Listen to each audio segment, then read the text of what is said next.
नमस्कार दोस्तों, Gyandeep online class में आपका स्वागत है। और आज हम एक ऐसी बीमारी से रूबरू होंगे जो कि आपके जन जीवन में सामान्य रूप से आ जाती है जब कभी उमस का मौसम होता है और हल्की सी बारिश हो जाती है। और डॉक्टर साहब लोगों की तो बल्ले बल्ले हो जाती है, क्योंकि थोड़ी सी बारिश हुई, उमस हुआ और ये बीमारी आपके यहाँ दस्तक दे देती है। जी हाँ, हम बात कर रहे हैं आज हैजा यानी कि आपके जो है कहे तो कॉलरा या विशिका के बारे में बात कर रहे हैं, जो कि थोड़ी सी उमस होती है और बरसात होती है और आपके सामने समस्या खड़ी हो जाती है।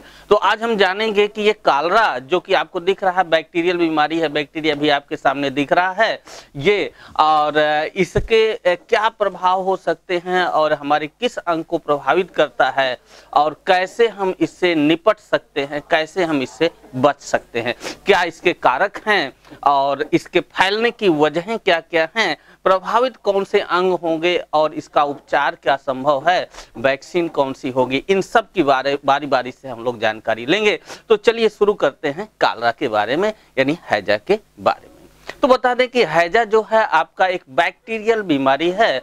यह एक बैक्टीरियल बीमारी है जिसे कि आप फाइब्रोकालेरी नामक जीवाणु के रूप में आप जान सकते हैं। तो ये जो फाइब्रियो कालेरी नामक जीवाणु है, ये आपका एंटेरोटॉक्सिन नामक पदार्थ जो आपका उत्पन्न करता है, एंटेरोटॉक्सिन, ठीक है, ये आपका एंटेरोटॉक्सिन उत्पन्न करता है और ये आंत को प्रभावित करता है। जैसे कि अगर हम इसके बारे में जाने तो आपके सामने दिख रहा है कि ये बैक्टीरिया पूरा ढेर सारा पड़ा हुआ है और ये जो है आपके उस बीमारी का कारक है जो कि दूषित भोजन करने या दूषित पानी पीने से, जैसा कि आप देख ही रहे हैं कि यहाँ पे भाई साहब जो है ब्रश करते हुए तो दिख रहे हैं लेकिन गंदगी फैली हुई है अगल बगल, या फिर ये बच्ची को देख रहे हैं जो कि आपका इस क्षेत्र में जो है आपका बच्चे को लेकर के जा रही है, लेकिन आसपास कितनी गंदगी बिखरी पड़ी हुई है।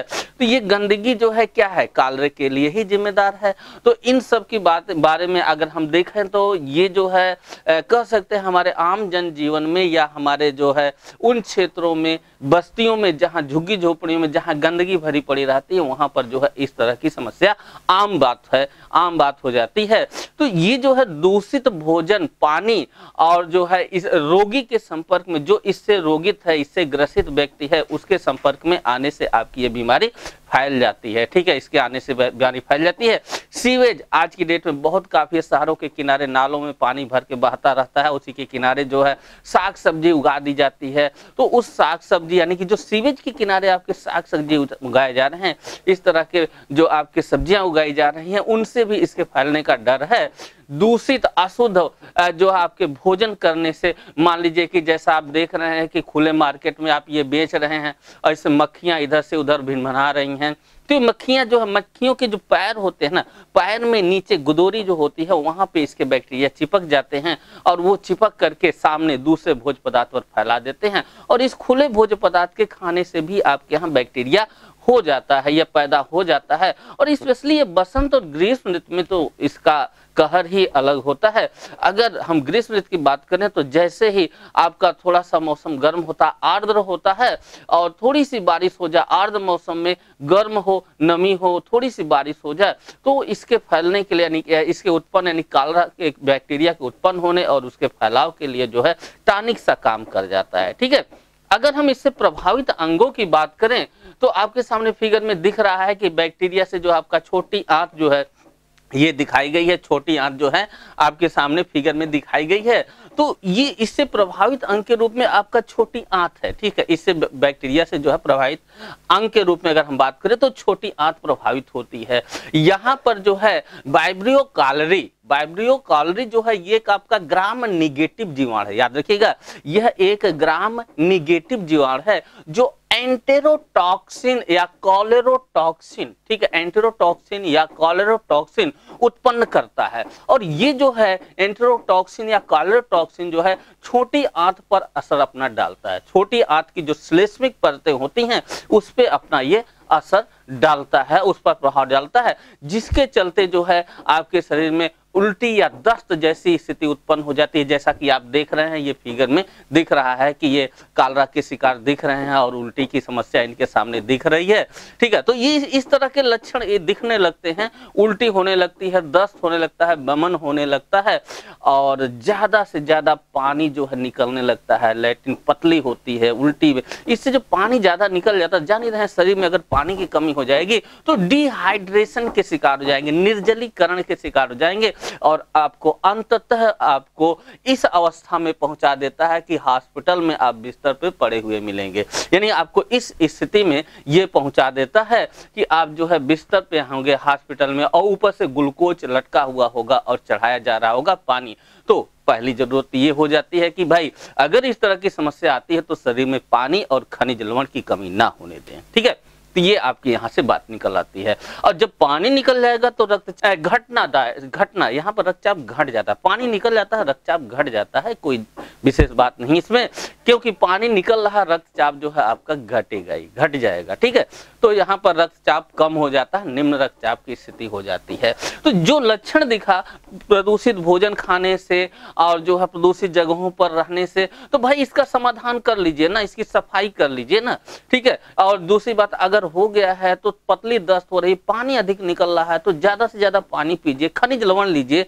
ठीक है, आप जो है इलेक्ट्रॉल का घोल लीजिए, ORS घोल लीजिए, बच्चों को तो ORS घोल भी दिया जाता है, इससे बेटर होता है। ठीक है, ORS घोल दीजिए, शरीर में पानी की कमी ना होने दीजिए, तभी जो है आपका इससे बच पाना संभव हो पाएगा। अन्यथा ये इतना घातक होगा कि थोड़ी ही देर में जो है आपको डिहाइड्रेशन के शिकार बना देता है, आपके शरीर से पानी निकल जाता है और शरीर दुबली पतली हो जाती है और फिर एक ऐसी स्थिति आती है कि आपको जो है अंतिम यात्रा की तैयारी करनी पड़ जाती है। तो ये स्थितियां आपकी इसमें आती हैं। ठीक है, और ऐसे में जो है दूसरी बात ये भी कि इससे बचने का क्या तरीका है कि भोजन जो है आप हल्का लीजिए, भोजन में ज्यादा भोजन आप जो है ज्यादा उबाल कर और हल्के भोजन करिए, कठोर भोजन मत करिए, और पानी जो है साफ एवं उबाल कर पीजिए, नींबू पानी पीजिए, सौंफ खाइए यानी सौंफ का पानी पीजिए लीजिए, ये सब चीजें। हाँ, वैक्सीन के रूप में अगर हम बात करें तो वैक्सीन में जो है वैक्सचोरा ये जो है FDA द्वारा मान्यता प्राप्त वैक्सीन है। वैक्सचोरा जो आपकी वैक्सीन है मान्यता प्राप्त है। इसके अलावा जो है स्वीकृत वैक्सीन में और भी हैं, जैसे आपका जो है दाकोरल हुआ या सांकोल हुआ, इस तरह की वैक्सीन आपकी यहाँ पर हैं। ठीक है, तो ये जो है बातें आपकी कालरा से संबंधित रही, पूरे आपने देख लिया, सब कुछ देख लिया। तो इससे बचने का प्रयास करिए, क्योंकि गर्मी आने के बाद जो है गर्मी की स्टार्टिंग और जैसे ही आपके बरसात, गर्मी आने के बाद बरसात की शुरुआत होती है, मौसम आर्द्र हो जाता है और इसकी जो है बल्ले बल्ले हो जाती है डॉक्टरों की, क्योंकि कालरा जो है फैलना चालू हो जाता है। अगर ठीक ठाक बरसात हो जाए तो दिक्कत नहीं होगी, लेकिन थोड़ी बारिश इसके लिए जो है इसके बढ़ावा को देने के लिए जो है काफी पर्याप्त होती है। सफाई रखिए, सुरक्षित रहिए और कालरा को याद रखिए। परीक्षा की दृष्टि से अगर हम यहाँ पर बात करें तो इसका बैक्टीरियल बीमारी है एक पॉइंट, दूसरा पॉइंट होता है फाइब्रियो कालरे नामक जीवाणु से होता है, तीसरा पॉइंट एंटेरोटॉक्सिन उत्पन्न करता है या कॉलरेटॉक्सिन उत्पन्न करता है जो छोटी आंत को प्रभावित करता है। कालरा में जो है दस्त, बमन, उल्टी की शिकायत होती है, निर्जलीकरण की स्थिति हो जाती है, निम्न रक्तचाप की स्थिति बन जाती है, पेटों में जो है दर्द होता है, पैरों में ऐंठन, पानी निकल जाएगा पैरों में ऐंठन, ये सब समस्या होगी। ये आपके प्री के लिए परीक्षा के उद्देश्य से है और बाकी चीजें आपके पारिवारिक जीवन के लिए है कि इससे आप बचे, सफाई सुरक्षित जो है रखें, चारों तरफ सुरक्षित रखें।